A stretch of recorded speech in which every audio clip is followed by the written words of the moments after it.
नमस्ते और एफईटी पर एक और अपडेट वीडियो में आपका स्वागत है। हाँ, हम यहाँ छोटी समय सीमा पर हैं। कल के वीडियो में मुझे लगता है कि मैंने एफईटी के लिए बड़ी समय सीमा को भी कवर किया था। हाँ, मैं आपके साथ इस संरचना पर एक त्वरित नजर डालना चाहता था। इस समय यहाँ सूक्ष्म संरचना को पढ़ना मुश्किल है। कुल मिलाकर हालांकि यह अप्रैल के निचले स्तर से ऊपर की ओर एक बहुत ही स्पष्ट 5 तरंग चाल है। यही कारण है कि मैं कुल मिलाकर तेजी पर हूँ, कम से कम अप्रैल के निचले स्तर से। ईमानदारी से अप्रैल के निचले स्तर से नीचे यदि कीमत उस स्तर से नीचे टूटती है जो वैसे तो 34 सेंट के आसपास बनी थी, जहां हम अभी हैं उससे बहुत दूर, लेकिन वास्तव में क्रिप्टो दुनिया में इतनी दूर नहीं। यह कभी कभी कुछ दिनों के भीतर टूट सकता है, जैसे 50% की गिरावट या उससे अधिक। लेकिन वैसे भी मेरे पास उस स्तर से नीचे ब्रेक के साथ स्पष्ट रूप से तेजी के लिए कुछ भी नहीं बचा है। मेरी राय में यह वास्तव में इस चक्र में वास्तव में रैली करने का आखिरी अवसर है। मेरा मतलब है कुछ भी संभव है। मैं यहाँ जो संभावित है उसके बारे में बात कर रहा हूँ। इसलिए यदि हम यहाँ से आगे रैली नहीं करते हैं और समर्थन से नीचे नहीं टूटते हैं तो मेरे पास तेजी के लिए कुछ भी नहीं बचा है। वैसे समर्थन क्षेत्र 42.2 और 62.6 सेंट के बीच है।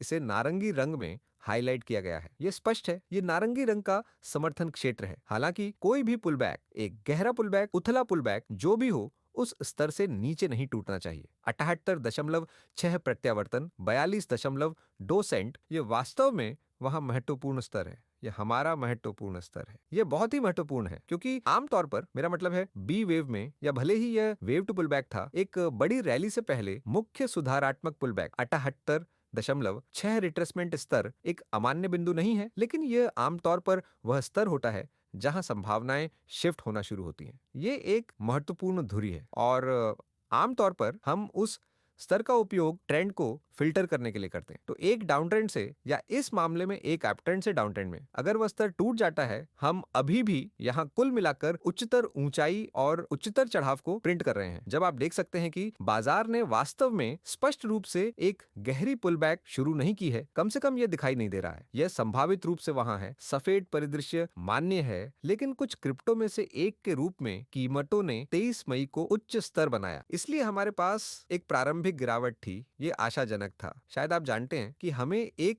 तरह की गहरी गिरावट मिलनी शुरू हो गई है, क्योंकि मुझे पता है कि बहुत से लोग इसका इंतजार कर रहे हैं। हालांकि मुझे यह भी पता है कि भावना कैसे काम करती है। हर कोई एक गहरी गिरावट का इंतजार कर रहा है और फिर कोई भी खरीद नहीं रहा है जब कीमत समर्थन में गहरी है, क्योंकि यह या तो बहुत जल्दी होता है या यह बहुत गहरा होता है, या जो भी हो। आप जानते हैं ये सिर्फ भावनाएं हैं। इसी तरह भावनाएं हमें धोखा देती हैं और आप जानते हैं हमें सीखने की जरूरत है कि वित्तीय बाजारों में इनसे कैसे निपटे। लेकिन हाँ, हमारे पास यह पहला पुल बैक है, फिर ये बी लहर हो सकती है, अब ये ओवरशूट कर गई। ये एक तरह से तेजी है, लेकिन हमारे पास वास्तव में निरंतर ब्रेकआउट नहीं है और यह केवल 3 तरंगों का ऊपर की ओर बढ़ना था। इसलिए यह संभव है कि हम एबीसी संरचना में उस बड़े पुलबैक से निपट रहे। यह नीचे की ओर एक स्पष्ट ए बी सी संरचना होगी, जो ए में 5 तरंगों के ऊपर जाने के बाद बी तरंग पुलबैक को पूरा करेगी। इसलिए 5 तरंगों के चलने के बाद आमतौर पर 3 तरंगों का पुलबैक होता है, जो तेजी का संकेत है। लेकिन जाहिर है कि हमें निचले बॉक्स में इन समर्थन स्तरों को बनाए रखना होगा। विशेष रूप से 42.2 सेंट का स्तर महत्वपूर्ण होगा। 78.6 रिट्रेसमेंट का मतलब यह नहीं है कि हमें इसका परीक्षण करना होगा, हमें बस इसके नीचे नहीं टूटना चाहिए। ठीक है, यह बहुत बहुत महत्वपूर्ण है। अब पीले परिदृश्य को देखते हुए यह भी संभव है कि हम यहाँ से सीधे ऊपर जाइए, लेकिन फिर हमें चार्ट पर स्पष्ट रूप से दिखाई गई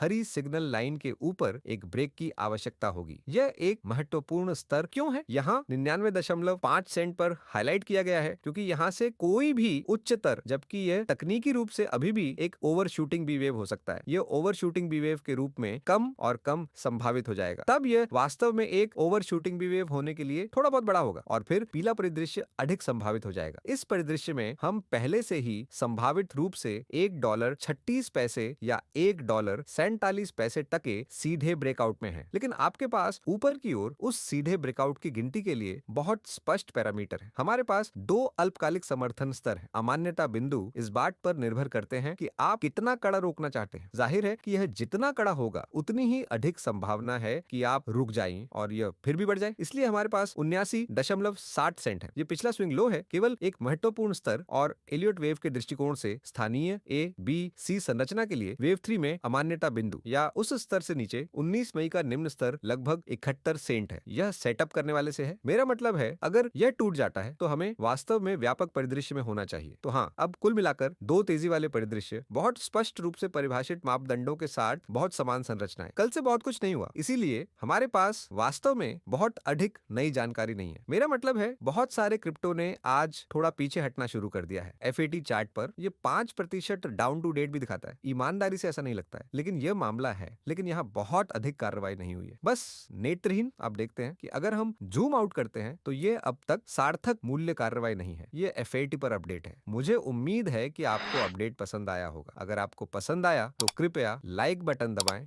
कमेंट और सब्सक्राइब करें। और अगर आपको वास्तव में सामग्री पसंद आई है तो कृपया चैनल सदस्यता देखें। बहुत बहुत धन्यवाद। अलविदा।